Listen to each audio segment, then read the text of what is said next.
Isa akong propesor sa PUP Manila. May 8 taon na nagtuturo sa social science sa nasabing universidad. Madalas akong na-assign sa mga engineering students. Nangyari ang kwento kong ito noong 2011 nang minsan nawakan ko ang BSEE 3-1. Maraming irregular students sa kanila. Kadalasan, nagsisimula ang klase namin 6 PM ng gabi hanggang 9 PM. Active ako sa pag-check ng attendance nila. May isang student na nakaupo sa likod. Isang babae. Nakabangs pero tanging kaliwang mata lamang ang makikita. Mukha siyang weird dahil hindi siya nagsasalita kapag tinatawag ko ang batang yun. Ngunit masipag. Sumasagot sa aking mga exam, quizzes at tumatayo kapag tinatawag ko sa recitation pero hindi nagsasalita. Umabot kami ng midterm weeks, ganun pa din siya. Nakilala ko siya sa apelido niyang Dolorosa. Uwian na nun. Nakita ko siya sa koridor. Umiiyak at tinatanong ko kung bakit umiiyak. Ngunit hindi siya nagsasalita. Biglang dumaan ang 2 kong estudyante at bigla nila akong pinagbubulungan. Hindi ko sila pinansin. Nagpaalam ako kay Dolorosa at umalis. Baka kasi kung ano pang isipin sa amin. Baka may makakita lalo pat nasa dilim kaming 2. Pang-4 na meeting. Recitation. Tinawag ko na ang mga apelido. Santos. Buen Consejo. Facun. Dolorosa. Hindi naman mahalata ng mga students ko kung tama o mali ang apelidong binabanggit ko dahil marami sa kanila nga ay irregular at hindi magkakakilala. Tinawag ko si Dolorosa pero medyo nabwisit ako dahil hindi ako sinasagot sa tanong ko. Nakatingin lang siya sa ibaba. Pinagtataka ko sa halip na ang pagpawisan si Dolorosa, si Facun ang kinakabahan sa tanong ko. Hawak ko yung index card ng mga students ko.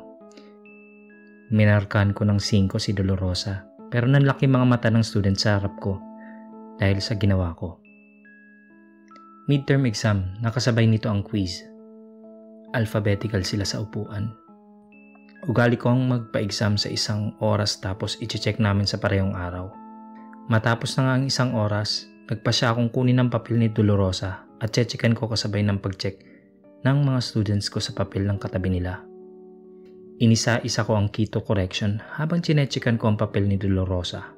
Pinagmamasdan lang ako ng babaeng nasa harapan ko at ang papel na chinecheckan ko. Matapos ang pagwawasto, nalaman ko ang score ni Dolorosa. 33 out of 100. Bagsak ka! Sabay ngisi ng mga batang nasa harap ko. Matapos nito, quiz naman ang aming chinekan. Ganun pa rin ang sistema. Isang gabi nakita ko ulit si Dolorosa. Hindi sa koridor kundi sa ibang kwarto. Umiiyak at humihingi ng tulong. Kinausap ko at napaisip ako. Baka depressed sa score na nakuha niya. Ilang sandali, naglaslas ng pulso si Dolorosa. Nagulat ako sa nakita ko at kaagad siyang namatay. Hindi ako makaiyak. Sumigaw ako at kumaripas ng takbo. Tulong! May nagpakamatay! Sa pagtatakbo ko, nakabangga ako ng 3 students ko. Sir, ano nangyari sa inyo? Yung kaseksyon nyo si Dolorosa nagpakamatay sa kwarto. Ha? Sir? Wala naman. Hindi nyo ba nakikita? Umiiyak siya kanina. Sir, wala oo. Adi ka ba, sir? Doon ko napagtanto na ako lang pala ang nakakakita sa babaeng estudyanteng yun. Kaya pala pinagtitinginan ako kapag kinakausap ko siya dahil akala nila kinakausap ko ang sarili ko. Kaya pala pinagpapawisan si Facun dahil akala niya sa kanya ako nakatingin. Kaya pala pinagtatawanan nila ako pag nagche-check ako ng papel ni Dolorosa dahil ako lang pala nakakakita sa mga sagot niya. Samantalang mga estudyante ko nakakita lang nila nagche-check ako ng blankong exam. Ganun din sa index card. Hindi pala tao si Dolorosa.